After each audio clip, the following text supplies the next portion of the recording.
Bonjour, nous accueillons dans ce nouvel épisode un contrôleur général des armées. Il a été directeur de cabinet de 3 ministres des anciens combattants. Il est le président général de la plus grande association mémoriale de France. Bienvenue sur Col Roulé.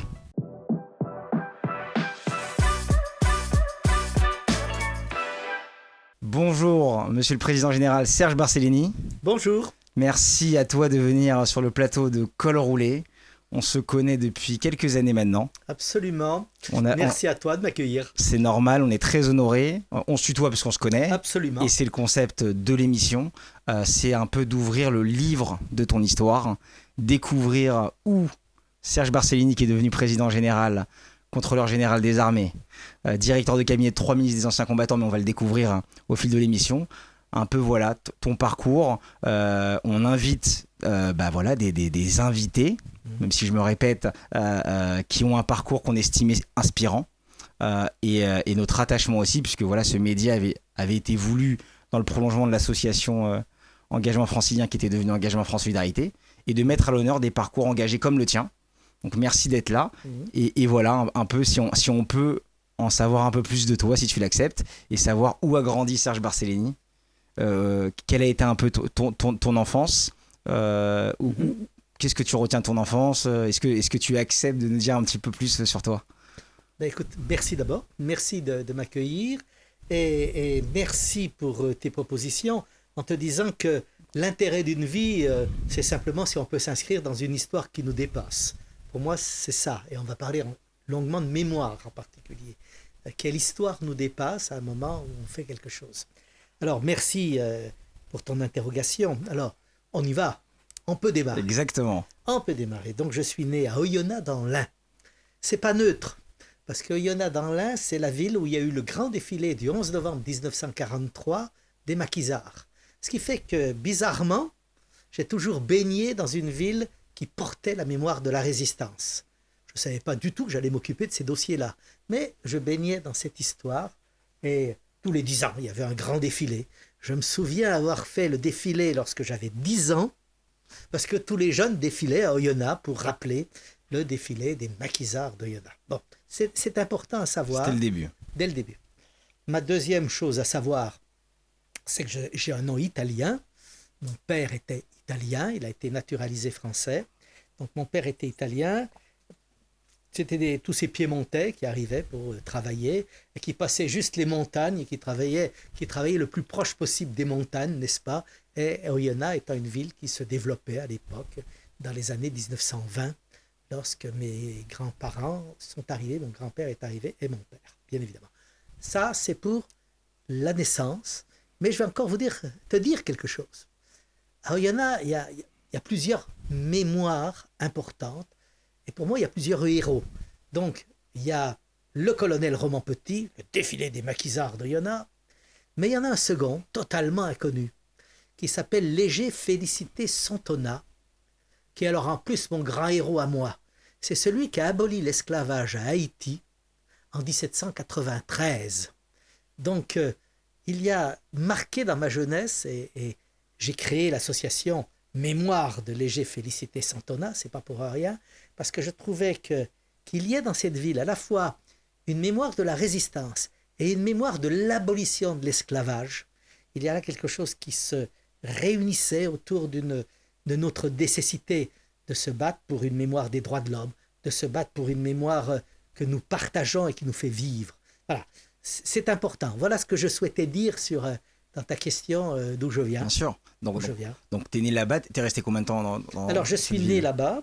Je suis né là-bas, avec mes parents. J'ai encore ma mère, 99 ans, qui habite toujours au Oyonnax. Et puis, j'ai fait mes études dans le seul lycée qui existait dans le secteur, qui était à Nantua, le lycée Bichat, un grand savant, Bichat du XVIIIe siècle. Et puis ensuite, je suis parti à l'université à Lyon, où j'ai fait des études d'histoire. C'est important parce que l'histoire m'a emmené à la politisation. L'histoire... mes parents n'étaient pas du tout politisés. Chez nous, on n'était pas, on parlait jamais de politique. Mon père ne parlait jamais de politique. Il parlait de rugby, il avait été capitaine de l'équipe de rugby d'Oyonnax, qui est une ville maintenant très, très forte pour le rugby. Mon père a été capitaine de l'équipe de rugby lorsqu'il était jeune. On ne parlait pas de politique chez moi. Le seul journal qui rentrait, c'était l'Équipe. Hein. C'est pas Le Monde, hein. C'est clair, hein. C'était l'Équipe. Bon. C'est de la politique, le sport. Ah, c'est devenu de la Devenu de la politique. politique. Je suis pas persuadé qu'il y a 50 ans, c'en était une. C'est vrai. Mais maintenant, ça est devenu. Ça, c'est clair. C'est devenu de la politique. Et voilà. Alors, je suis parti à Lyon, où j'ai fait mes études d'histoire, et où j'ai rencontré la politique. J'ai rencontré des gens qui m'ont passionné. Gérard Collomb, futur maire de Lyon, et bien d'autres. Kéran, futur président de la région. J'ai rencontré Mitterrand.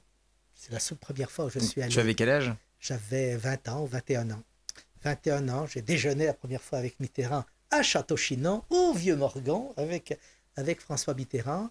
Et j'ai créé, pas tout seul bien évidemment, les étudiants socialistes à l'université de Lyon. Alors, tout le monde dit, formidable, c'est de l'opportunisme. Et je dis, mais vous ne saviez pas ce qu'était l'université post-68. Parler dans un amphi au nom du Parti socialiste dans le post-68, c'était se faire insulter par tous les gauchistes. Les gauchistes tenaient encore l'université. Hein. On ne risquait pas de se faire insulter par la droite, on se faisait insulter par les gauchistes. Donc, moi j'ai le souvenir d'aller porter la bonne parole socialiste à l'université. Et puis, donc, c'est mon temps. J'ai eu le CAPES, j'ai eu tout ce qu'il fallait. Et j'ai passé l'agrégation une seule fois. Je l'ai raté à 1 point, à l'oral, je précise. Et comme j'étais beaucoup trop engageant dans la vie politique, j'ai abandonné. Je n'ai pas refait et je suis parti. Et c'est la deuxième étape de ma vie parce que je crois beaucoup, moi, au lieu qui enracine. Oyonnax m'a enraciné. Je crois beaucoup au lieu qui enracine. Et mon deuxième enracinement, ça a été la Moselle et la Lorraine. Donc j'ai été nommé comme professeur d'histoire dans un collège à Saint-Avold dans Moselle. Autant vous dire qu'ils ne pouvaient pas me mettre plus loin parce que c'est la frontière allemande. On était juste sur la frontière. Ce qui d'ailleurs posait un problème parce qu'une partie des parents d'élèves ne parlaient quasiment pas français et parlaient encore le dialecte de la région. Donc on est en quelle année là, à peu près? On est en 78, 1978. Donc je suis nommé comme prof en Moselle. Et là, compte tenu que je suis engagé politiquement, en 1 an, je deviens premier secrétaire fédéral du Parti socialiste en Moselle. Mitterrand était estomaqué. Il m'a dit, mais comment faites-vous? Et pourquoi je vous raconte ça? Parce que ma grande œuvre de gloire, n'est-ce pas, si gloire il y a, j'en suis pas sûr du tout, j'ai organisé le congrès socialiste de Metz en 1978. C'était le congrès annuel du Parti socialiste. Le grand congrès annuel. Et je l'avais proposé à François Mitterrand de le faire à Metz. Je me souviens toujours, il m'appelle, il me fait appeler. Le président Mitterrand ne prenait pas son téléphone, voyons. Et il me fait appeler, je suis invité chez lui, rue de Bièvre, pour déjeuner. Et il me dit, expliquez-moi pourquoi vous proposez ce congrès à Metz. Oh, je dis, il n'y a que 2 raisons, monsieur le président. On l'appelait déjà président, hein, je précise. Je lui dis, la première raison, c'est que c'est une ville qui est de droite. Et il me dit, et alors? Je lui dis, ça serait la première fois dans l'histoire socialiste que vous alliez faire un congrès dans une ville de droite. Vous choisissez que les villes socialistes. Alors, il me fait, Je lui dis, mais il y a une seconde raison. Il me dit, laquelle? Je lui dis, si vous ne venez pas, toutes les fédérations de Lorraine et d'Alsace vont basculer chez Rocard. Je lui dis, vous ne voulez pas qu'elles basculent chez Rocard? Il m'a dit, alors là, ça c'était le vrai argument. Hein. Donc, c'était son ennemi à l'époque. Oh là là, c'était la grande bagarre Rocard-Mitterrand. Et donc, on a organisé le congrès de Metz. J'ai fait le premier discours d'ouverture, etc., etc. Et ça, c'est ma partie, c'est ma vie, je veux dire, politique. Donc c'était quoi? C'était la première vraie prise de parole un peu dans ta vie où tu... Non, j'en avais fait beaucoup. Okay. Mais c'est celle qui t'a marqué? C'est celle qui m'a marqué le plus, avec Mitterrand à côté de moi. Enfin, vous imaginez. Les photos existent? La grande tribune, vous imaginez. Les photos sont restées? Les photos sont restées, c'est ça. Ça nous fait, je veux dire, c'est les photos qu'on sort pour ses petits-enfants. C'est ça. Ton grand-père était important. Mais c'est bien sourire. pour la transmission. C'est sourire pour la transmission. C'est important. Et voilà, ça c'est ce que j'allais dire, ma deuxième vie. Cette vie mosellane et lorraine, on va y revenir tout à l'heure. Et puis arrive 1981, la victoire de François Mitterrand, que je n'avais pas spécialement prévu. Hein. Mais que tu souhaitais. Ah ben, j'en ai tout fait pour. Mais ce que j'allais dire, Mitterrand a été élu président de la République et au même moment, il crée son gouvernement. C'est là qu'on va arriver à la mémoire, troisième temps, à Paris. Et dans son gouvernement, François Mitterrand veut faire un gouvernement équilibré par les régions. Je dis ça parce qu'on a tellement oublié comment on fait aujourd'hui un gouvernement. Aujourd'hui, on fait un gouvernement sauf qui peut. C'est les nouveaux gouvernements, ça s'appelle les gouvernements sauf qui peut. Donc, personne ne réfléchit, il faut trouver, il faut bric et broc, etc., etc. Mécontenter personne. Mais les gouvernements d'avant, que ce soit les gouvernements de Gaulle, de Giscard ou de Mitterrand, les premiers gouvernements étaient d'abord des gouvernements régionalisés. Il fallait que toutes les régions se retrouvent. Et donc, le gouvernement de 1981, de mai 81, il fallait un Alsacien-Mosellan, ou un Alsacien-Lorrain, si vous préférez. Et Mitterrand propose à Jean Lorrain, qui avait le nom qu'il fallait en plus, Jean Lorrain, député de Moselle, député de Metz, un ami très proche, il lui propose un ministère. Et Jean Lorrain choisit comme ministère, à mon grand désappointement, il choisit les anciens combattants. Il avait le choix entre 3 ministères. J'étais à côté, il choisit le ministère des anciens combattants lorsque Bérégovoy lui propose. Moi, j'ai dit à Jean Lorrain, mais t'es fou, qu'est-ce qu'on va foutre dans ce ministère? Qu'est-ce qu'on va faire dans ce ministère? Il me dit, moi, ça m'intéresse. Bon, très bien. Alors, je le suis, donc c'est mon 3e temps. J'arrive à Paris et je quitte d'un seul coup. Je décide, je regarde ce ministère et en quelques mois, je me fais une idée de ce ministère en me disant, ça peut être le grand ministère de la mémoire. Ça peut devenir le grand outil, le grand instrument d'une politique de mémoire en France. Alors les politiques de mémoire, ça commençait simplement à naître. Donc là, on est en 81. 81. Je vois longuement Pierre Nora, que je ne connaissais pas. Et j'arrive au ministère, je suis membre de cabinet, je prends mon téléphone et là, on me prend, bien évidemment. Je vois Pierre Nora, je vois Henri Michel, les historiens, et je leur dis, comment sentez-vous les politiques de mémoire? Qu'est-ce que c'est? Comment on fait? On en parle avec Nora, qui était en train de préparer son grand bouquin sur les lieux de mémoire. Et je me fais une idée en me disant, on doit pouvoir faire quelque chose au ministère des anciens combattants. Donc là, en ancien combattant en 81, ouais. On a encore de nombreux anciens combattants vivants. Pas. C'est tout le problème. On n'en parlait pas, mais il y avait une avaient présence. Encore une force exceptionnelle. Or, je dis à Jean Lorrain, je lui dis, écoute, voilà ce qu'on va faire. Je vais quitter ton cabinet, je vais arrêter toute la vie politique et je vais essayer de me lancer pour créer une politique de mémoire. J'en parle à Mitterrand, 83, qui me dit c'est Mitterrand, il disait pas oui ou non, hein, il disait j'adorais.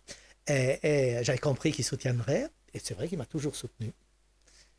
Et je dis, on va lancer une politique de mémoire dans ce ministère. Or, le problème qui se posait, c'est que aujourd'hui, le ministère des anciens combattants, c'est un ministère qui peut parler que de mémoire, puisqu'il n'y a quasiment plus d'anciens combattants. Là, je vais me faire des ennemis en disant ça. On va en parler. Mais en 81, il y avait encore, au bas mot, 6 millions d'anciens combattants. Il y avait toute la génération d'Algérie, 1 500 000 anciens combattants. Vivants à l'époque. Énorme. 81, on est d'accord. Il y avait toute la génération 39-45 qui, en 1981, avait 60 ans. Donc, ils étaient encore tous vivants. Ça fait largement 3 millions. Et puis, il y avait ceux, encore l'Indochine, mais ça, c'est un petit nombre. Et il restait les 14-18. Je rappelle que le dernier 14-18, c'est en 2008 qu'il est décédé. Donc, en 1981, on avait encore toute une partie des 14-18. Quand je vous dis 5 à 6 millions d'anciens combattants. Et c'est des électeurs. Mais m'en parlez pas, puis ceux-là, ils votent tous. Hein. C'est pas comme les jeunes d'aujourd'hui. Eux, ils votent. L'ancien combattant, il vote. Sa femme vote, son cousin vote, sa fille, ses enfants votent. C'est un poids extraordinaire. Petite anecdote.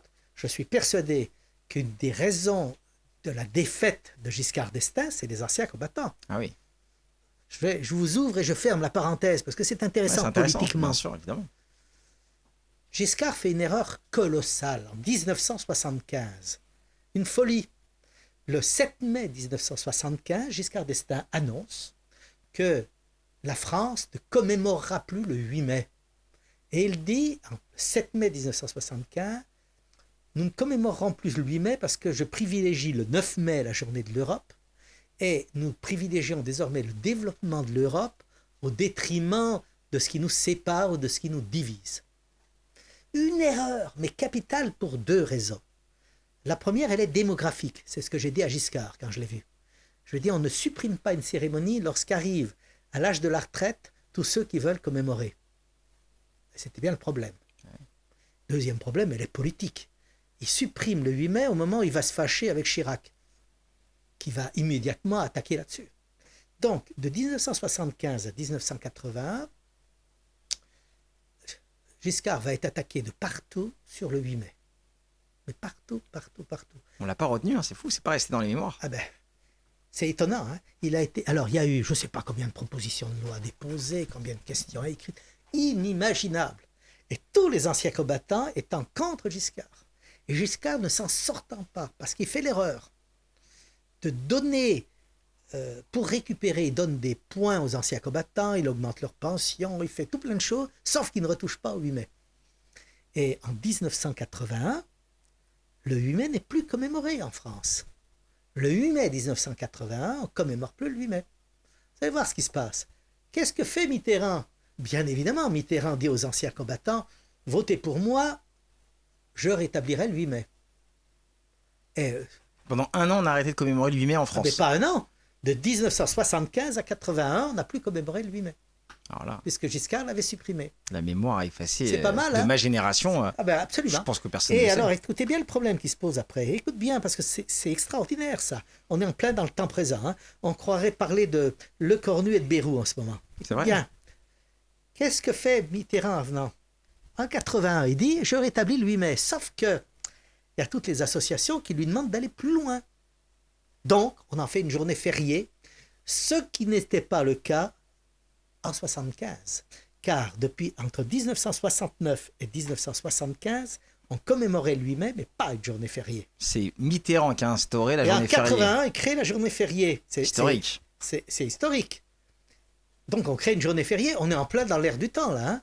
Quand on dit est-ce qu'on supprime la journée fériée ou est-ce qu'on la garde, nous sommes sur le débat Giscard-Mitterrand de 75-81. Personne ne le dit, donc je le raconte. C'est un débat qui n'a jamais été aussi moderne. Ah ben, on est dans un débat moderne. Et petite anecdote, allez, on ferme la parenthèse là-dessus, mais on se le dit parce que c'est important à comprendre. Le problème, c'est que en 81, on a fait une journée fériée. Je suis derrière Jean Lorrain, je lui ai préparé son discours, je suis à l'Assemblée nationale. Et moi, je regarde cette assemblée, et dans l'assemblée de mai 81, on se pince. 160 enseignants présents. Il n'y a jamais eu tant de profs à l'Assemblée nationale. Et je dis à certains, mais vous allez créer une journée fériée. C'est catastrophique pour les scolaires, puisqu'ils seront en vacances. C'est exactement ce qui s'est passé. Les journées fériées, c'est formidable pour se reposer, pour aller en vacances. Et c'est désastreux pour les scolaires, parce qu'ils ne sont pas à l'école. Donc, ils ne peuvent pas venir avec leurs profs pour travailler sur le 8 mai. Et donc, on a créé une journée fériée qui fait qu'aujourd'hui, on se plaint tous. Regardez le 8 mai dans nos communes. Bien sûr, quelquefois, il y a une classe, il y a 15 jeunes, mais c'est peanuts. Bien sûr. C'est peanuts par rapport à toutes les écoles d'une ville ou d'un village. Et ça n'a pas été accompagné d'une mesure pédagogique. Et ça n'a absolument pas été accompagné. Moi, ma position aujourd'hui, allez, je vais jusqu'au bout. Moi, si j'avais été, j'aurais supprimé la journée fériée. Hein. J'en aurais fait la grande journée pédagogique du 8 et du 9 mai. C'est-à-dire que je suis sûr qu'il y a désormais une fenêtre de tir intelligente. C'est-à-dire de faire du 8 mai la journée de dénonciation du nazisme, de rappel de la Shoah, ça c'est le 8 mai, de la magnificence ou de l'héroïsation de la résistance, le 8 mai. Et puis la journée du 9 mai, la journée de l'Europe. Je suis persuadé qu'aujourd'hui, on aurait dans nos écoles un travail tous les 8 et 9 mai autour de ces deux dates, de ces deux idées, de ces visites des champs de bataille, de ces visites des cimetières, de ces réflexions sur les grandes concentrations, de ses réflexions à Auschwitz. C'est ça qu'il faudrait. Or, en faisant une journée fériée, on ne peut pas le faire, ils sont tous en vacances. Et vous avez vu que, là aussi je finis là-dessus parce que c'est quand même un sujet, moi, qui me passionne. Vous allez voir, vous avez compris. Ça m'a beaucoup amusé. Je m'étais dit, quand Bayrou a proposé la suppression, je me suis dit, je vais faire un article pour le soutenir. Qu'est-ce que j'ai bien fait de ne pas le sortir, hein. Je me serais fait massacrer à la tronçonneuse, hein. Donc je ne l'ai pas sorti. Et je me disais, mais c'est pas stupide, mais il faut tout de suite. Il a fait une erreur capitale, il en a fait beaucoup. Mais celle-là, elle a aussi de taille. On ne propose pas aux Français la suppression du 8 mai sans dire pourquoi. La seule raison qu'ils trouvent, c'est ça va faire des économies, on va gagner un peu d'argent. C'est pas ça le problème. Ah non. C'est pas ça le problème. Le 8 mai, c'est la mémoire. Il a raté totalement sa communication. Il fallait dire, le 8 mai, réfléchissons ensemble. Comment lui redonner toute sa place pour que les jeunes d'aujourd'hui qui ne connaissent plus ni la Shoah, ni la résistance, ni les combats de la libération, se repositionnent là-dessus. C'est ça qu'il fallait dire. Il a dit tout le contraire. Il a dit, je vais gagner un peu d'argent. Alors là, tout le monde lui a tiré dessus en lui disant, faites payer les riches. Alors immédiatement, voilà, petite anecdote. J'ai fini ça, mais c'est là qu'on rejoint mon problème. J'arrive au ministère des Anciens Combattants. Le premier débat auquel je participe et sur lequel je travaille pour Jean Lorrain, c'est la recréation du 8 mai. Fort. Alors à l'époque, parce qu'aujourd'hui on appelle ça un secrétariat d'État. Oui. Mais à l'époque c'était un ministère. C'est un ministère des Anciens Combattants. À l'époque c'est un ministère. C'est un vrai ministère. Avec, vous imaginez, 5 millions de ressortissants, 5500 fonctionnaires, vous imaginez. C'est un gros bateau. C'est un gros bateau avec un très gros budget. Avec des réseaux formidables. Les réseaux, c'est tous les grands noms de l'histoire de France de la Seconde Guerre mondiale qui, en 81, sont retraités. Ben, ils tapent à la porte du ministère des Anciens Combattants. Moi, j'ai reçu Simone Veil. J'ai reçu Léo Hamon, j'ai reçu Griotret de Charenton, j'ai reçu Mélané Manouchian, je les ai tous reçus. J'ai reçu en permanence tous ceux qui avaient été, tous les anciens ministres, Sudreau, etc. Ils débarquaient tous au ministère des Anciens Combattants. Pourquoi? Parce que 81, c'est le moment... Ça se passe dans les années 76, 77, 78, on va y revenir. C'est le moment de basculement de la découverte de la mémoire de la Seconde Guerre mondiale. C'est à la fois la découverte de la Shoah et plus largement, c'est la découverte de la mémoire par le grand public. Jusqu'en 75, 76, 77, 78, la mémoire reste dans ceux qui ont vécu les événements. C'est les résistants qui font les discours. C'est les déportés juifs, les rares qui sont revenus, qui vivent ensemble. Qui acceptent de parler. Qui acceptent de parler. Et ils vont commencer à parler après. Et à partir des années 80, alors il y a tout un tas de raisons, le film Chagrin la pitié, la découverte de ce qu'a vraiment été Vichy, tous ces points de ça là sont là. Et d'un seul coup, vous avez une mémoire qui commence à se développer. Et tous ceux qui étaient les acteurs de l'histoire deviennent des acteurs de mémoire. Moi, j'ai rencontré tous les grands noms de la politique d'avant qui étaient devenus des acteurs de mémoire, tous. Geneviève de Gaulle, Germaine Tillon, tous ceux-là, je les ai reçus, travaillé avec eux, etc., parce qu'ils étaient acteurs de mémoire. Tu étais directeur de cabinet du ministre des Anciens Combattants. Quelle est la rencontre qui t'a le plus marqué? J'avais jamais réfléchi à cette question. Moi, je sais avec qui j'ai beaucoup travaillé. Par exemple, je vous dis des noms. Henri Bulavko, qui était extraordinaire, qui a dirigé le CRIF un moment, qui a été un type extraordinaire sur les politiques de mémoire. Bien sûr, Klarsfeld. Mais Klarsfeld, c'est un combattant. C'est-à-dire que quand il ne gagne pas, il tape. Je suis gentil, hein, et quand il va entendre ça, il va dire « Waouh !» Henri Bulavko, c'était plus tranquille, plus simple. Geneviève de Gaulle, que j'ai adoré, qui était exceptionnelle, à la fois comme ancienne résistante, ancienne déportée. C'était l'épouse du général? Non, la nièce du général. La nièce du général. La nièce du général, et qui s'occupait de tous les laissés pour compte dans la société. Elle était extraordinaire. Geneviève de Gaulle, quelqu'un qui m'a beaucoup impressionné. Simone Veil, compliquée. Simone Veil, il y a intérêt d'être d'accord avec elle. Hein. C'est vrai. Je souris.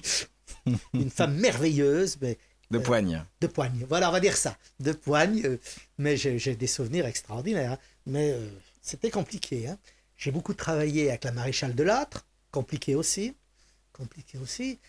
Et puis, j'ai travaillé avec, je pense par exemple à Manouchian. J'ai beaucoup travaillé avec la femme, l'épouse, la veuve de Manouchian, qui tenait tellement à ce que son mari rentre au Panthéon. Ah, c'est déjà sa volonté à l'époque.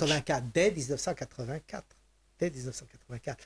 Donc, si vous voulez, à partir de 81, je me donne qu'un seul axe dans la vie, c'était déjà beaucoup, à part mes axes familiaux, mais un axe professionnel dans la vie, c'est la politique de mémoire.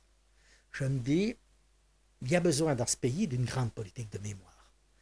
Et la chance que j'ai, c'est qu'à l'Élysée, je suis soutenu. Ça a l'air de rien. Mais quand vous savez que quand il y a un problème, le dernier arbitrage, il vous soutiendra, c'est parfait.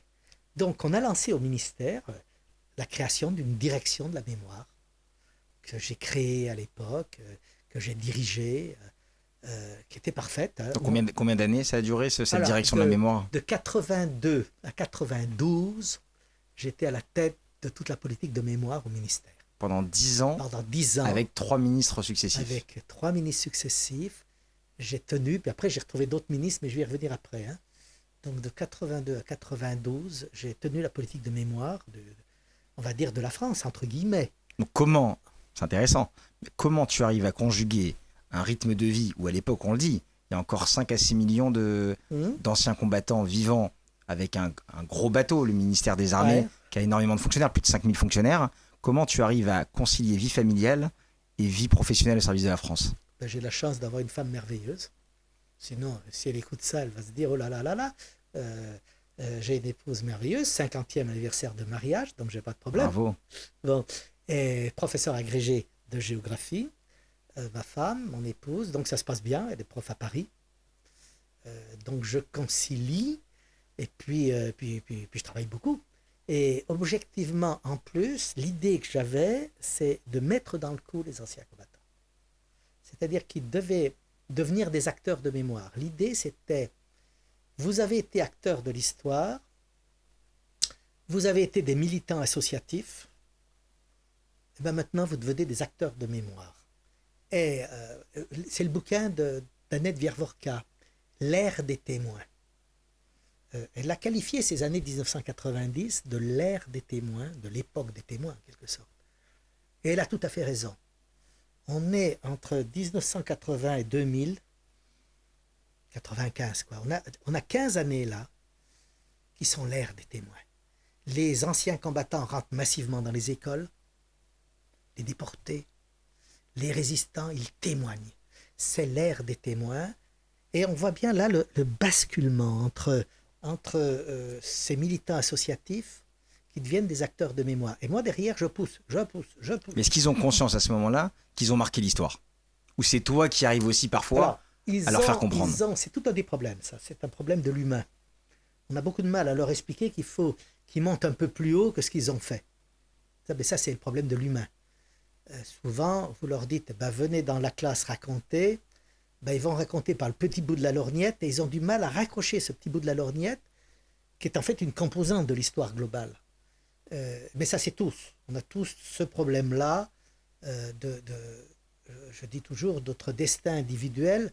L'intérêt de notre destin individuel, c'est d'être simplement une parcelle d'un destin collectif. Moi, c'est ce que j'arrêtais pas de leur dire. Donc c'est l'humilité? C'est pas que l'humilité, c'est comprendre dans quelle histoire on a été. Comprendre dans quelle histoire on a été.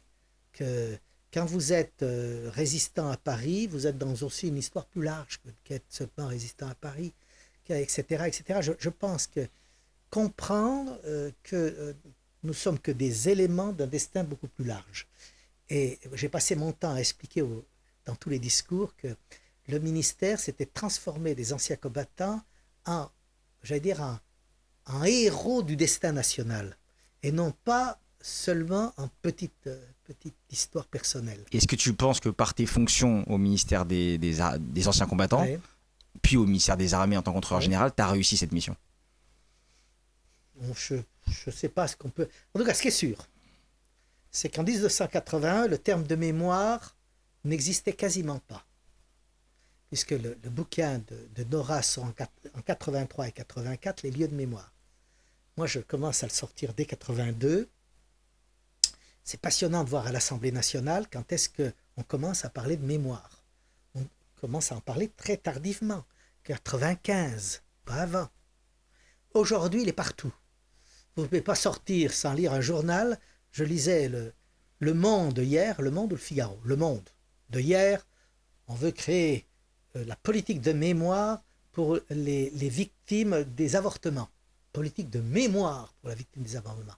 Ça veut dire que le mot mémoire est rentré strictement partout. Alors, c'est pas mon œuvre, mais j'y ai contribué. C'est pas mon œuvre, mais je pense que une toute petite part, j'ai contribué à cette émergence des politiques mémorielles. Et je suis un peu comme Nora aujourd'hui, qui est décédée il n'y a pas très longtemps. Nora disait, il disait des lieux de mémoire, ça m'est échappé.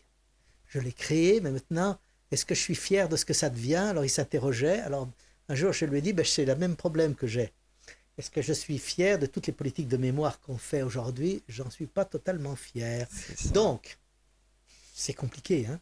Mais sachez en tout cas, moi, que depuis 1981-82, donc jusqu'à aujourd'hui, toute ma vie, ça fait quoi? Ça fait 40 ans, ça, hein?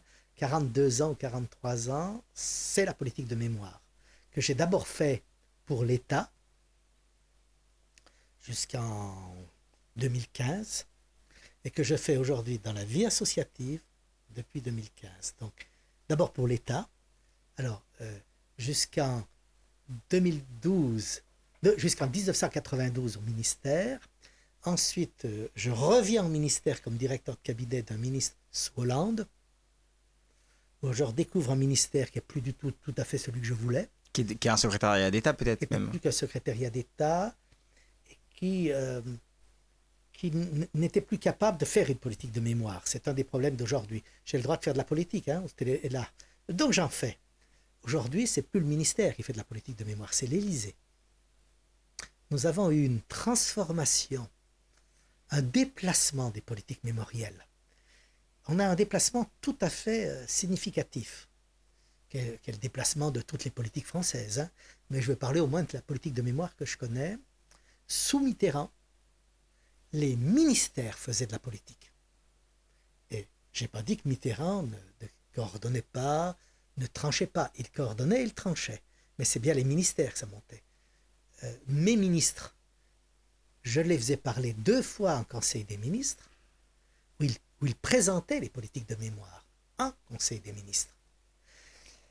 Depuis Sarkozy, ça a totalement disparu. Les politiques de mémoire, c'est l'Élysée qui le font. Sarkozy, Hollande un petit peu, et surtout... Par intérêt quoi, de parler directement, de s'approprier la mémoire? De s'approprier la mémoire. Je pense que la mémoire est devenue un élément tellement fort que les présidents de la République, c'est comme les rois, quoi. Les rois, ils s'appropriaient les politiques de mémoire. Hein. Il suffit de regarder l'histoire de France, hein, sur qui Napoléon. Je crois qu'aujourd'hui, les présidents de la République se sont appropriés les politiques de mémoire. Et c'est très clair pour Macron. Hein. Emmanuel Macron s'est approprié la politique de mémoire. Vous savez, les ministres des anciens combattants, ils courent. Hein. Ils courent derrière. Ils sont que des outils ou des instruments des politiques de mémoire décidés par la présidence de la République. Et le tournant, c'est sous Sarkozy. Le tournant se fait sous Sarkozy, ça me semble évident. Hein. Pas sous Chirac. Chirac encore, et puis il est en cohabitation, Chirac, alors donc il est obligé de lâcher du lest. Mais après Chirac, moi je suis encore sous Chirac, hein, avec un ministre qui s'appelle Jean-Pierre Masseret, je reviens sous Chirac, et on peut négocier les politiques de mémoire. Mais moins de budget. Alors les budgets, c'est encore une autre chose. Moi je veux bien qu'on parle d'argent. Je suis tout à fait prêt à toujours parler d'argent, mais c'est compliqué les budgets. La politique de mémoire, ça coûte rien.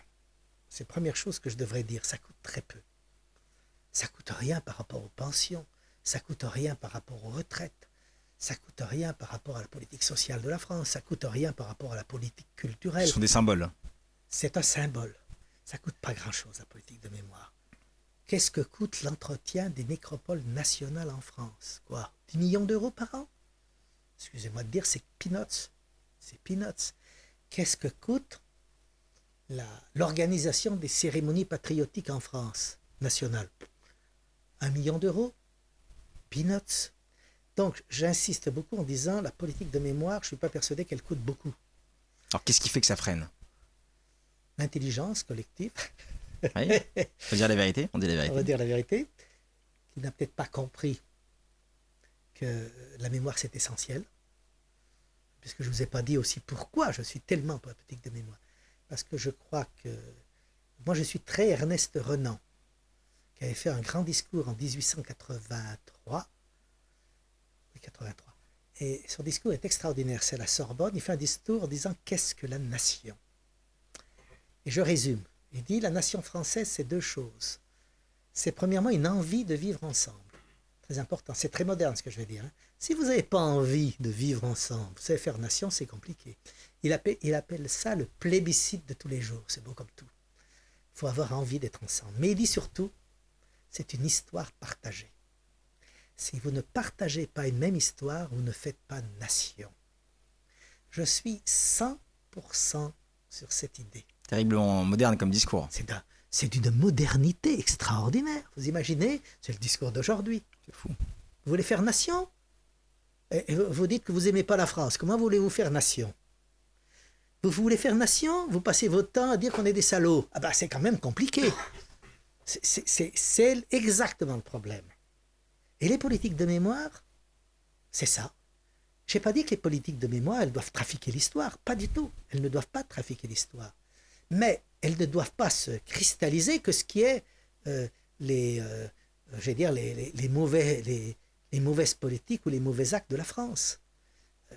Aujourd'hui, c'est un vrai problème. Si vous passez votre temps à dire qu'on a tous des salauds, vous allez avoir du mal à les faire vivre ensemble. Hein. C'est un vrai problème. Donc la politique de mémoire, pour moi, c'est ça. Et aujourd'hui, c'est ce que je fais au Souvenir français. Là aussi, j'ai l'habitude de dire, quand j'étais prof à Sciences Po, j'étais 12 ans prof à Sciences Po, je commençais mon cours sur les politiques de mémoire à Paris, je disais toujours deux choses. Dans le terme de politique de mémoire, le mot politique est plus fort que le mot mémoire. Première chose à bien comprendre, c'est une politique, la mémoire. Quand Macron fait de la mémoire, c'est une politique. C'est clair. Quand il veut faire une politique sur la guerre d'Algérie, c'est une politique. C'est pas autre chose.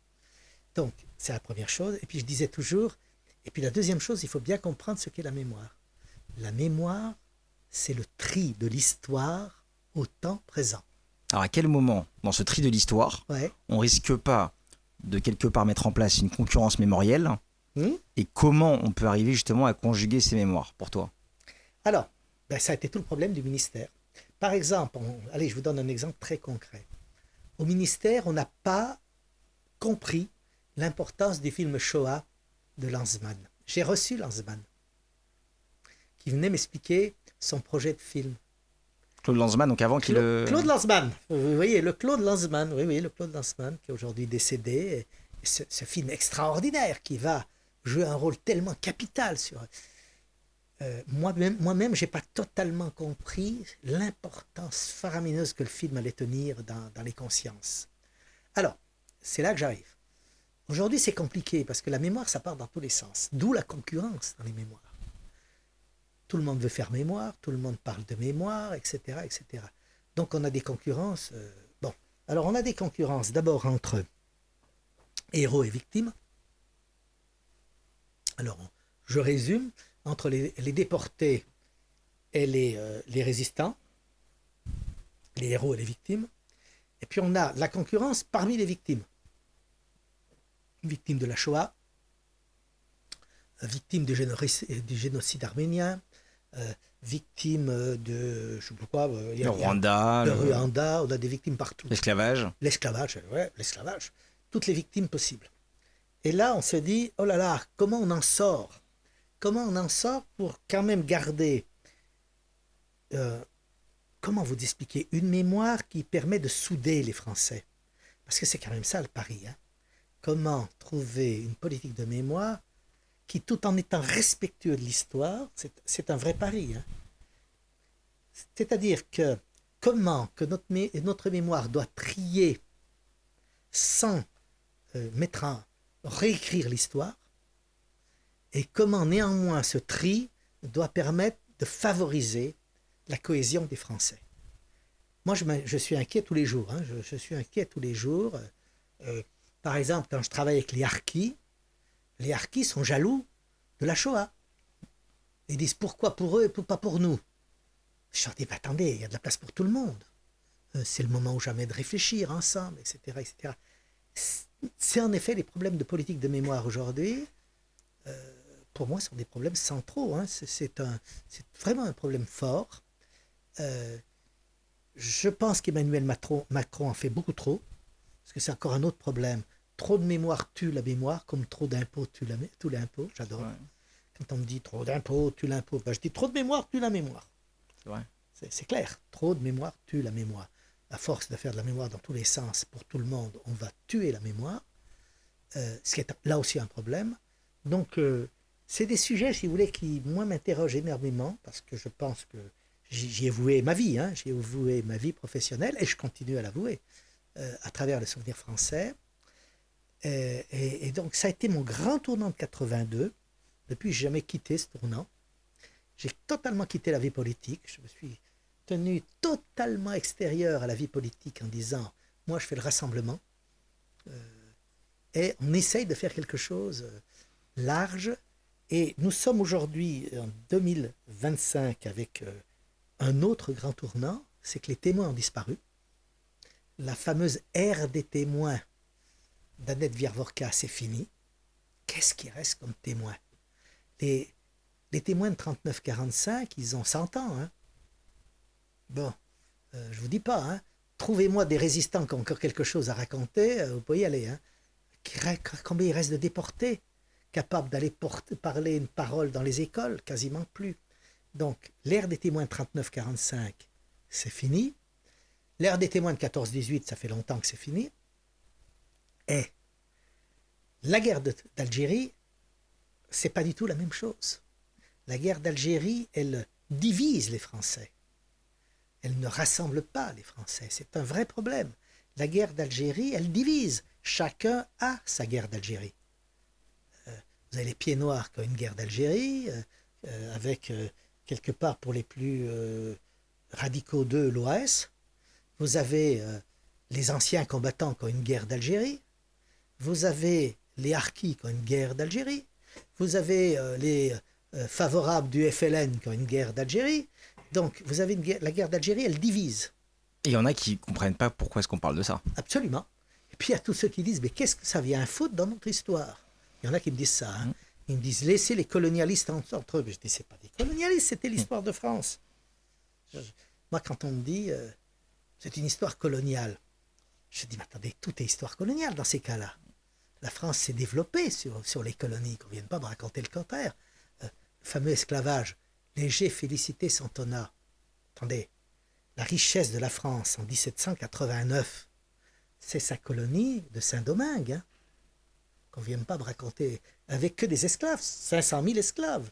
Donc qu'on ne vienne pas me raconter que c'est... On me dit, il ne faut pas en parler, c'est scandaleux, c'est notre histoire noire. Je dis, mais c'est notre histoire. Elle n'est pas ni noire ni blanche, elle est histoire. Elle est histoire. Donc, soyons capables de surdimensionner, de ne pas surdimensionner ces faits, justement, et de jouer notre carte mémorielle. Voilà, c'est ça, les politiques mémorielles. Et de ce temps au ministère, c'est quand même long, 10 ans. C'est quand même unique d'être directeur de cabinet de 3 ministres alors, successifs. Non, ils ne sont pas successifs. J'ai fait 3 directeurs de cabinet en tranche à moi. Parce qu'entre-temps, j'ai été viré chaque fois. Donc, c'était bien. C'était bien. Ah, bon, moi, c'est mieux. C'est mieux. Donc, j'ai été entre-temps directeur général de l'Office national des anciens combattants. Donc, qui était une administration publique? Absolument. Établissement public, 1500 fonctionnaires. J'ai été entre-temps 3 ans comme directeur général de la région Lorraine, avec 3500 fonctionnaires. Donc, l'équivalent DGS pour une ville, c'est quoi? C'est directeur DGS de la région. J'étais DGS de la région. Donc vous voyez que j'ai fait quand même des tranches un peu à part. Hein. J'ai fait même des petites tranches. J'ai fait une petite tranche à l'Union de l'Europe occidentale à Bruxelles pendant 1 an. J'ai eu une petite tranche d'1 an et demi au Conseil général de la Meuse pour créer les politiques de mémoire du centenaire. Toujours. Oui, là pour préparer le centenaire. Mais si vous voulez, par exemple, je pourrais vous dire un petit mot de mon temps de la région Lorraine. Alors c'est quelle année ça? Je dois quitter, on va voir que je ne vous dise pas de bêtises. Je dois 2008, 2010, 2011. 2008, 2011. Donc tu es sur une terre de la mémoire, la Lorraine. Là, je vais en Lorraine, mais j'y vais comme direct DGS de la région. Alors comment on devient DGS? C'est quoi? C'est un diplôme d'État? Pas du tout. J'étais contrôleur général des armées. Le président de la région s'appelle Jean-Pierre Masseret. Il avait été mon ministre. Il m'appelle et me dit, j'ai besoin de toi, tu viens comme DGS. Je lui dis, j'y connais rien. Je n'ai jamais été dans une région. Je ne connais pas les collectivités publiques. Il me dit, c'est pas grave, tu te débrouilleras. Et en effet, je me suis débrouillé. Il n'y avait pas de problème. Et je ne sais pas, mes grands sujets étaient le TGV de Paris à Strasbourg passant par Metz. Hein, c'était au moment où on négociait la ligne de TGV. Ça a été le moment de négocier la gestion des lycées qui passaient dans les régions alors qu'elle était à l'État avant. La compétence changeait, ouais. La compétence changeait. Je me suis beaucoup occupé de ça. Ça a été mes grands sujets pendant 3 ans de développer la région. Où je ne faisais plus de mémoire, ça c'est clair, j'avais autre chose à faire. Mais ça a été 3 belles années de région, 3 belles années de faire autre chose, qui m'ont montré que je pouvais faire autre chose. Mais ceci étant dit, c'est la mémoire que j'aimais le mieux. C'était un challenge, mais la mémoire te rappelait. Voilà, la mémoire me rappelait. Donc je suis revenu sur Paris, et là, hop, je suis reparti au ministère comme au cabinet. Donc jusqu'en 2010. Jusqu'en 2010. Et vous allez sourire, il faut que je vous dise quelque chose. Il faut que je te dise quelque chose qui va sourire. Et j'ai un ministre qui m'appelle, qui est mon ami Jean-Marie Bockel, qui me dit, tu sais que je suis ministre de Sarkozy? Je lui dis, oui, j'ai vu. Je lui dis, tu es le ministre d'ouverture? Il me dit, oui. Alors il me dit, il faut que je te voie parce que j'aimerais que tu deviennes directeur de cabinet. Alors écoute bien. Je dis, pourquoi pas? Donc j'arrive à Paris, puis il me dit, je t'ai fait venir pour rien parce que l'Élysée refuse que tu sois directeur de cabinet. Alors je lui dis, tu vois, l'ouverture n'est pas allée jusqu'à moi. Alors que je vous garantis que je ne faisais pas de politique. Et je dis toujours, quel bonheur. Parce que tu étais étiqueté... J'étais étiqueté. Donc quoi, Mitterrand? Oui, j'étais étiqueté Mitterrand, que c'était si loin déjà. Moi, quand on me dit... alors je dis, quand je suis étiqueté Mitterrand, je dis, oui, je suis fier. Et alors? Je dis, c'est pas pour ça que je fais de la politique. Aujourd'hui, je pense que dans les mots politiques, la mémoire est politique, mais la mémoire doit échapper à la politique politicienne. C'est ça l'idée. L'idée, c'est que la mémoire est politique, mais elle n'est pas politicienne. Si on est capable de dire ça, on peut faire des choses. Surtout, ou ne pas en faire, parce que là, vraisemblablement, il se prive d'un talent pour la République sous prétexte qu'il y a 20 ans, 25 ans, ou je sais pas... voilà, ils sont privés, on va dire ça. C'est vrai. On va dire ça. C'est qu'aujourd'hui, en raison d'une étiquette politique soupçonnée, et encore les années Mitterrand de l'époque, c'est peut-être pas... Ceci étant dit, c'est une question qui s'est posée, y compris quand j'ai pris la présidence du Souvenir français. Quand j'ai pris la présidence du Souvenir français, vous avez quelques grands responsables du Souvenir français qui se sont dit un homme de gauche qui arrive. Je leur dis, je ne suis pas plus de gauche que vous. Je suis pour une politique de mémoire qui soit la politique qui fusionne les Français. Si on n'est pas capable d'avoir au moins une politique qui échappe à la politique politicienne, mais où on va? Je continue à le penser. Je continue à le penser. C'est pour ça que j'ai créé une amicale parlementaire au Souvenir français. J'ai une amicale parlementaire qui a 190 parlementaires aujourd'hui. C'est amusant comme tout. J'ai beaucoup de Macron, j'ai beaucoup de LR, j'ai énormément de Rassemblement national. Et je suis obligé de courir après les socialistes, courir après les LFI. C'est paradoxal. C'est paradoxal. Quand un socialiste me dit ouais, mais c'est une association de droite. Je dis, j'ai une tête de droite? J'ai une tête de Front National, moi? J'ai une tête qui ne fait pas de politique. Si vous n'êtes pas capable de le comprendre, et j'ai beaucoup de mal à leur expliquer ça. J'ai beaucoup de mal à expliquer que les politiques de mémoire doivent échapper à la politique politicienne. J'ai eu du mal en 86-87, quand la droite est revenue au pouvoir j'ai eu beaucoup de mal au ministère d'expliquer aux différents ministres de droite que je n'étais pas un homme politique, mais que je ne cachais pas mes opinions personnelles, mais qui n'avaient rien à voir avec la politique de mémoire. Rien à voir. Ils l'ont compris, hein, tous, mais c'était chaque fois une vraie explication. Donc, on y arrivait. Et aujourd'hui, j'ai exactement la même position. Elle n'a pas changé. Je crois que la mémoire, elle soude. Si on ne soude pas avec la mémoire, mais où on va? Mais où on va? C'est épouvantable, quoi. Est-ce que tu penses pas que quelque part, c'est quand même fou dans ta vie, où le plus gros de ta carrière est quelque part derrière toi? Bien sûr, il est bon, hein. Et ça va, je suis vieux, j'ai compris, merci, au revoir. Non, mais c'est vrai, t'as la conscience de ça. J'ai une grosse, très très grosse conscience. Mais non, mais de te rendre compte que c'est plus dur à convaincre quelqu'un qui vient quelque part de ton histoire politique. Absolument. Et de tes engagements. C'est amusant, oui, je suis d'accord. Sur le Parti socialiste. Mais je suis d'accord. Que quelqu'un de droite ou quelqu'un même de conservateur. Alors ça, c'est passionnant. C'est en effet passionnant. Premièrement, j'ai mon âge, que chacun a compris. Donc, c'est vrai que ma carrière est derrière moi et pas devant, ça, je suis d'accord. Hein. D'ailleurs, je me demande bien pour combien de temps j'en ai encore. Hein. Non, ça va. C'était un vrai t'es problème. Sportif et t'es... c'est un vrai problème. Bon, alors, si vous voulez, ça fait déjà 10 ans que je préside le Souvenir français. 10 ans. Et alors ça, c'est passionnant. Quand j'ai un député socialiste qui me dit quelque chose, je dis, mais c'est quand même extraordinaire. Vous avez la chance, au Souvenir français, d'avoir une association où vous avez quelqu'un qui est né à gauche.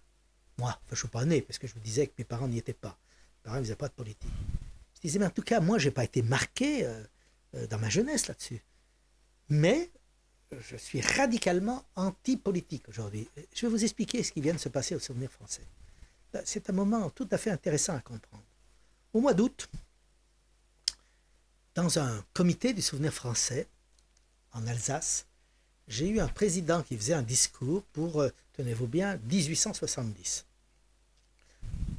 On est loin des politiques de mémoire d'aujourd'hui, 1870. Et il trouve le moyen, ce président du comité, d'arriver, de refuser de saluer le député de sa circonscription, de refuser que le député de la circonscription pose une gerbe, et non content de ça, il fait un discours enflammé contre le dit député, qui est Rassemblement national. Vous me suivez? Donc il fait un discours purement politique après l'avoir refusé. Le député qui fait une grave erreur, que je ne connais pas, je ne connais pas le député, je ne connais même pas le président, pour vous dire à quel point je suis tranquille. Mais j'ai géré l'affaire. Le député dépose plainte en disant qu'il a été attaqué. Or, le président du comité, pas fou, a dit « j'ai jamais cité le Rassemblement national ». Il a parlé de la peste brune qui s'étendait sur la France. C'est pas mal, hein? Pour 1870, c'est pas mal. Bien. À partir de là, une vraie polémique. Nous sommes au mois d'août. 20 articles dans la presse nationale. Le Monde, Le Figaro, Libération, Mediapart, oh mon Dieu, Mediapart, etc., etc. Et moi, je me dis, qu'est-ce que je fais? Je me dis, est-ce que je sors du bois ou je laisse mon délégué général monter? Alors, j'appelle tous les 2 jours et je lui dis, il faut monter au créneau, je vais essayer de me garder un peu à l'extérieur, on va attendre la fin du mois d'août quand ils auront autre chose à se mettre sous la dent. Et moi, ma théorie a été la suivante. J'ai dit, écoutez, alors j'ai un député socialiste qui m'appelle, qui me dit, dans ton association, il n'y a plus que le Front National. Et je lui dis, t'as qu'à y rentrer dans mon association, il y aura un peu des socialistes. Je ferme la parenthèse. Et moi, je dis, écoutez, si moi, je dis que mon président a raison, demain, j'aurai la même chose contre LFI, après-demain, j'aurai la même chose pour défendre Gaza, et mon association deviendra une association qui partira en morceaux, elle se politisera. J'ai dit donc, c'est très clair, mon président de comité a tort. Mon président de comité a tort. Alors, j'ai entendu des élus de gauche qui m'ont dit que c'est moi qui avais tort, mais j'ai dit non. Je défends le fait que l'association est apolitique. Parce que si l'association devient politicienne, la politique de mémoire est morte. Donc, je ne me suis pas fait avec des amis. Je me suis pas fait avec des amis pour dire que ce président farouchement anti-Front National, Rassemblement National, avait tort. Il pouvait être Rassemblement national, il pouvait adhérer à un parti de gauche, ça ne me pose aucun problème. Mais pas le dire au nom du Souvenir Mais français. pas le dire au nom du Souvenir français. C'est exactement le problème. Mois d'août, hein, c'est pas vieux, hein, 20 articles dans la presse. Hein. Ah, pour une fois, il parlait du Souvenir français. Hein. Ça a été quelque chose. Hein. Tout le monde m'appelait, je disais non, je refuse de répondre. Pour vous dire à quel point, pour te dire à quel point c'est compliqué. C'est garder une volonté très forte de ne pas tomber dans la politique politicienne, c'est toujours compliqué. Est-ce que tu crois pas que dans ce climat qui est un peu délétère et cette pression entre deux blocs, extrême gauche, extrême droite, conservateurs, extrême gauche, on ne sait pas quel nom leur donner aujourd'hui, mais est-ce que tu crois pas que tu es un peu le dernier rempart et que le monde actuel ou dans un futur proche, on n'aura plus le choix et tout va céder, enfin les boulons sont en train de céder là. Si les politiques de mémoire deviennent des purement politiques politiciennes, ce qui est déjà le cas hein, aux États-Unis, Trump, il fait une politique de mémoire politicienne. On n'a qu'à voir toute la politique de mémoire qu'il fait. Poutine, qu'est-ce que c'est que la politique de mémoire de Poutine? Sinon une politique purement politicienne qui fait des choix et qui rejette tout le reste. C'est clair. Moi, une politique de mémoire politicienne, c'est la fin. Parce que je pense que la nation française est une nation construite sur l'histoire. Ernest Renan, toujours. Nous sommes une nation construite sur l'histoire. Les Français, c'est l'histoire, quelque part, qui les a faits. La Révolution française, mais pas que ça. Les rois aussi, moi je ne suis pas de ceux qui disent tout a commencé à la Révolution française. C'est pas vrai. Mais là, en tout cas, ce qui est sûr, c'est que la France est une nation qui s'inscrit dans l'histoire et qui se construit sur l'histoire. Si cette histoire devient une mémoire qui divise totalement, alors là, on ne va pas s'en relever. Hein. Donc quelque part, si on revient un peu à ton enfance, tes parents avaient raison. On ne fait pas de politique. Ah, mes parents avaient raison. Ma mère, alors elle est très loin de la politique, ça, alors c'est clair. Mon père disait absolument pas de politique, c'est clair. Je sais pas. Ta maman vit toujours, tu disais. Oui, 99 ans. Oui. Donc elle vit toujours où t'es né? Oui, elle est toujours à Oyonnax. Oui. Elle me raconte toujours qu'elle a vu le défilé du 11 novembre 1943. À Oyonnax? À Oyonnax. Je lui ai dit, si tu tiens jusqu'au 110e anniversaire, ça devrait être bon. Voilà, je ferme la parenthèse. Bon, elle l'a vu à Oyonnax, mais comment vous dire là-dessus?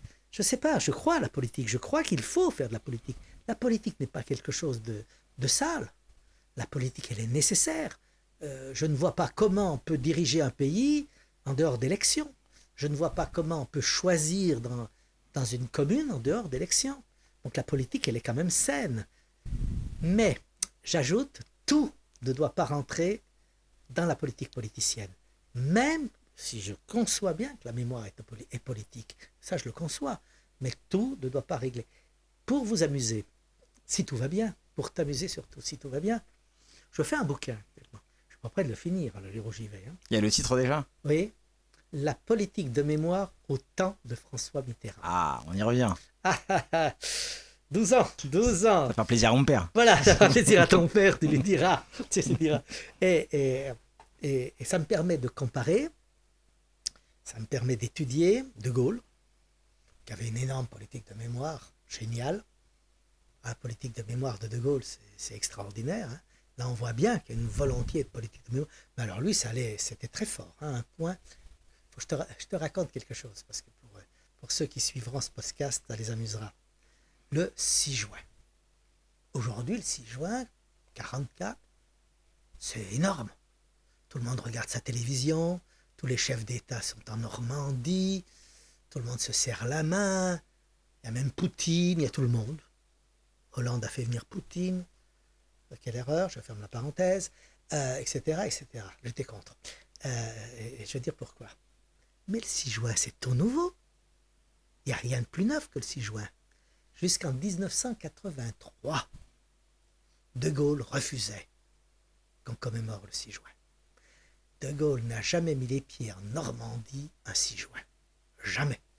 Par rapport à l'invasion américaine, enfin le débarquement. Par rapport au fait qu'il n'avait pas été prévenu, que le débarquement allait se faire, par rapport au fait qu'on avait totalement marginalisé la France, par rapport au fait que le 6 juin, les Américains, ils avaient déjà fait la monnaie coloniale pour coloniser la France, hein, chacun le sait. Hein. Tout était déjà prêt pour les Américains. Ils en faisaient un pays sous domination. Quand De Gaulle a appris ça, ça a pété des flammes. Hein. Et quand De Gaulle débarque le 14 ou le 15 juin en Normandie, il essaye de reprendre tout. Il nomme un sous-préfet, il nomme un préfet, etc., etc. Et pour lui, le 6 juin, c'est la volonté américaine de nous coloniser. Hein. On ne peut pas comprendre les relations entre la France et les États-Unis sans comprendre ça. Et De Gaulle, à partir de 1944, il ne veut pas en entendre parler du 6 juin. Et en 1964, De Gaulle est au pouvoir. C'est donc le 20e anniversaire de 1944. Il fait un choix.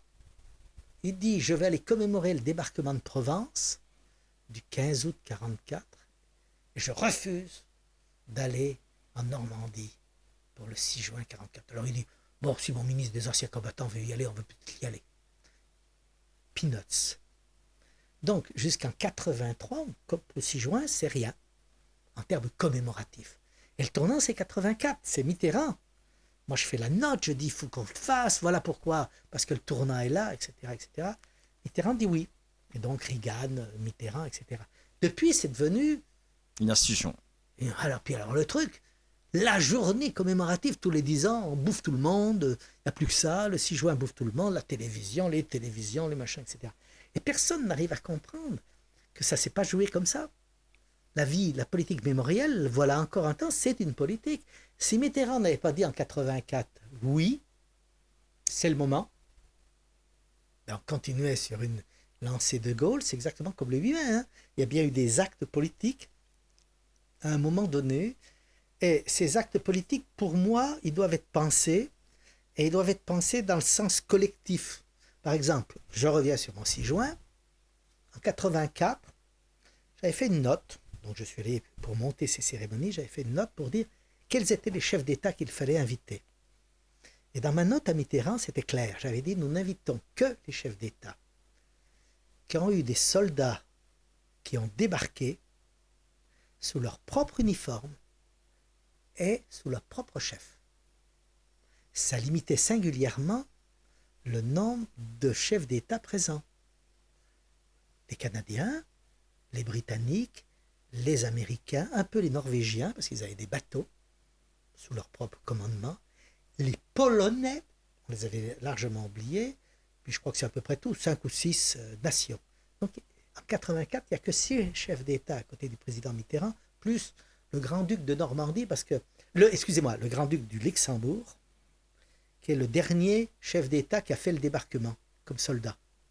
Donc lui y était. C'est tout. Autour de Mitterrand, il n'y a que ça. Donc mon idée, c'était la mémoire doit coller à l'histoire. Donc la reine Elisabeth, j'y étais, hein, tout ça, je l'ai monté.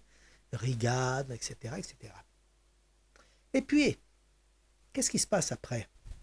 Il se passe après que le 6 juin, montant et répondant à une demande de société, une demande sociétale, on dit on va élargir. Et alors maintenant, qu'est-ce qu'on y met? On commence la premièrement, on dit on va y mettre les Allemands. Or, en 1984, Mitterrand avait refusé les Allemands, en disant le moment n'est pas encore venu de les associer au débarquement. Mitterrand avait dit on les associe à 14-18, mais pas à 39-45. Et moi, je trouvais qu'il avait raison. Donc, on a fait Kohl-Mitterrand à Verdun en 1984, mais pas le 6 juin. Ça, c'est bien de la politique de mémoire. Qu'est-ce qui se passe après? Même de la diplomatie de mémoire. C'est de la mémoire qui devient un outil diplomatique. C'est exactement ça. Qu'est-ce qui se passe après?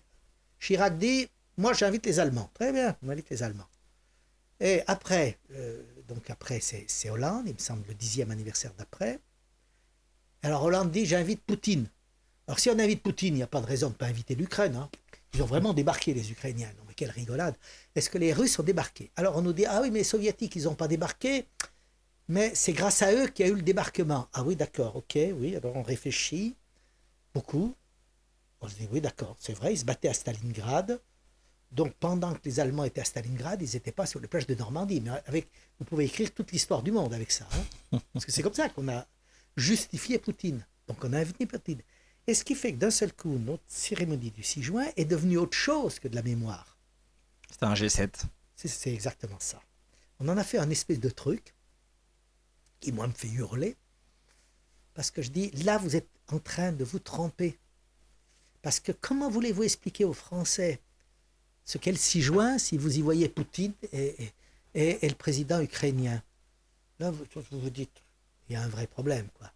Oui, c'est ça, les problèmes de Et mémoire. quelque part, est-ce qu'on n'oublie pas les victimes et les héros? C'est à peu près la même chose. À partir du moment où on fait ça, on construit une autre histoire, une autre politique de mémoire. Et on s'aperçoit que cette politique de mémoire mélange tout. Elle mélange tout. Et Dieu sait si elle m'inquiète. Hein. Je disais hier en lisant dans Le Monde, cet étonnant article, une demi-page dans Le Monde. Une association s'est créée pour faire un mémorial, un monument à Paris sur les victimes inconnues des avortements. Et je me suis dit, dans ma tête, mais vous imaginez confondre la tombe du soldat inconnu avec un monument des victimes inconnues des avortements. Je me suis dit, mais comment on peut expliquer ça? Parce que c'est ça le problème, comment on explique? Et moi, ça m'interroge chaque fois. Je me dis, quand la mémoire échappe à l'histoire ou quand elle mélange tout, là, nous avons problème. Donc moi, je reste fidèle à ce que je pense, fidèle à ma ligne directrice. Alors, quelques mots sur la ligne directrice du Souvenir français aujourd'hui. Bien sûr. Qu'est-ce que le Souvenir français aujourd'hui? Alors, c'est une association. C'est rien d'autre qu'une association. Parlons clair. C'est rien d'autre qu'une association. C'est pas autre chose. C'est-à-dire qu'on n'est pas l'État, on n'est pas une collectivité publique, on est une association. On est une association à la fois forte et faible. Forte parce qu'on a 75 000 adhérents. Forte parce qu'on a 1550 comités locaux. Forte parce qu'on a un peu d'argent pour faire des choses. Forte parce qu'on est sur le territoire, plein d'initiatives. Je donne toujours un seul chiffre. 1300 articles de presse par an dans les journaux locaux et départementaux, c'est-à-dire 4 x 3, 12, 4 par jour. On est géniaux, hein, 4 par jour. Donc voilà, ça c'est la force de l'association. Et puis la faiblesse, c'est que nous sommes une association essentiellement rurale et petite ville. Donc nous ne touchons pas les classes moyennes intellectuelles. Ça c'est embêtant. C'est ceux qui font c'est pas les élites. Il faut qu'il y ait des élites, mais il faut aussi qu'il y ait des classes moyennes intellectuelles. Sinon le pays, il n'existe plus. Donc il faut plusieurs choses pour une nation. Hein. Il faut un peuple, il faut des élites et il faut des classes moyennes intellectuelles. S'il n'y a pas tout ça, ça ne marche pas. Bon. Donc nous avons un problème. Alors que fait-on? Nous faisons 3 choses. On fait la mémoire combattante de la France, grosso modo 19e, 20e, 21e siècle. La mémoire combattante, on ne fait pas Jean de La Fontaine ni Lully. Nous, c'est la mémoire combattante. Bon. Deuxièmement, on fait 3 choses dans cette mémoire combattante. On fait la surveillance, la veille sur les lieux du souvenir, les tombes, les monuments, les stèles et la rénovation de ces lieux. Ça, c'est notre truc. Deuxièmement, ça, c'est notre ADN, c'est notre spécificité. Deuxièmement, on participe à la vie commémorative. Et troisièmement, on aide, on épaule la transmission. Et ça, c'est l'axe dominant aujourd'hui. Et la transmission, c'est quoi? C'est avoir 2 idées. Aucun jeune ne devrait quitter sa scolarité sans être allé sur un lieu de mémoire. Et aucun jeune ne devrait quitter sa scolarité sans avoir participé à une cérémonie patriotique. Une. Puis alors après, il y a le rêve. Aucun jeune ne devrait quitter sa scolarité sans être allé sur la tombe du soldat inconnu. Ça, c'est un rêve. Hein. On va déjà essayer de régler les 2 autres. Les 2 autres, on en est très très loin. On s'aperçoit qu'une grande majorité des élèves d'aujourd'hui ne savent pas ce que c'est qu'une cérémonie patriotique. On s'aperçoit qu'une grande majorité des jeunes d'aujourd'hui ne savent pas ce que c'est qu'un lieu de mémoire. Ça va même beaucoup plus loin. Hein. Dans les initiatives qu'on met en place, par exemple, la géolocalisation des tombes des combattants, le but, c'est de permettre aux élèves de rentrer dans des cimetières. De rentrer dans un cimetière, d'aller sur la tombe d'un mort pour la France, d'aller sur la tombe d'un déporté, etc. Et qu'on leur explique l'histoire du type qui est dans la tombe. Et là, je me suis aperçu qu'il y a des jeunes qui refusent de rentrer dans les cimetières aujourd'hui. Hein. Je ne vais pas vous parler de religion, mais vous avez bien compris ce qui est en train de se passer. Vous avez des jeunes qui refusent de rentrer dans les cimetières, parce qu'ils disent les cimetières, c'est chrétien. Je leur dis, mais attendez, en France, on n'est pas chrétien, on est laïque. Bon, donc premier problème. Deuxième axe, donc on a lancé la géolocalisation des tombes, c'est un truc qui marche merveilleusement bien avec les élus. Et deuxième chose qu'on a lancée, c'est les dépôts des drapeaux d'associations d'anciens combattants dissoutes dans les lycées et collèges. On en est à 350, c'est pas beaucoup, mais c'est à la fois beaucoup et pas beaucoup. Mais c'est 350 belles initiatives, avec une vraie remise de leurs drapeaux, avec des profs qui parlent d'histoire, avec tous les élèves réunis. C'est des grands moments. C'est ce que j'appelle la politique des petites graines, qui rapportent aucun adhérent au souvenir français, mais qui peut-être apporteront beaucoup à la nation. C'est ce que j'espère.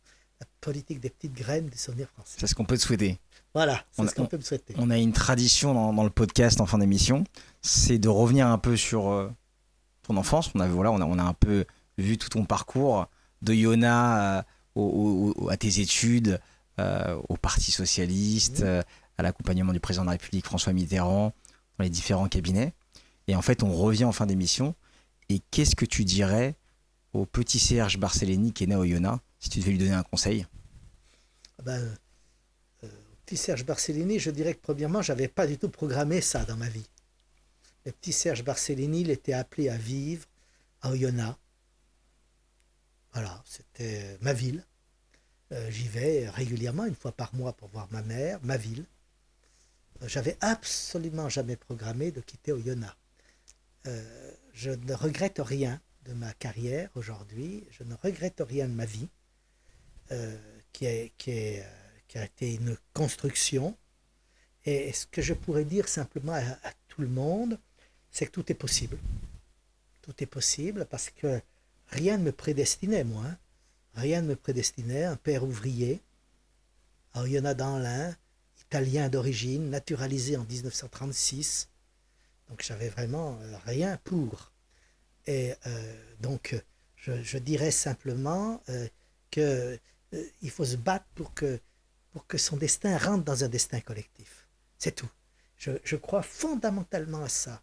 Je crois que, c'est ce que je disais aux anciens combattants, vous avez été que tout petit, mais vous avez été un petit dans quelque chose de grand. Si seulement j'étais qu'un tout petit dans un destin de grand, ça me suffirait. Merci pour cette leçon d'humilité. Merci d'avoir accepté qu'on ouvre un peu les pages de ton histoire qui est loin d'être terminée, puisqu'on sait que par ton dynamisme et ta vivacité, chaque jour, tu portes haut et fort les valeurs de la mémoire et du soutien français en tant que président général et contrôleur général des armées. Donc merci à toi, Serge. Merci beaucoup à toi. Merci avec mon amitié. À très bientôt sur Col Roulé. Merci. Au revoir. Merci de nous avoir suivis sur ce nouvel épisode. Abonnez-vous sur la chaîne YouTube Col Roulé, c'est très important pour l'algorithme. Suivez-nous sur toutes les plateformes, X, YouTube, Spotify. À très bientôt sur Col Roulé.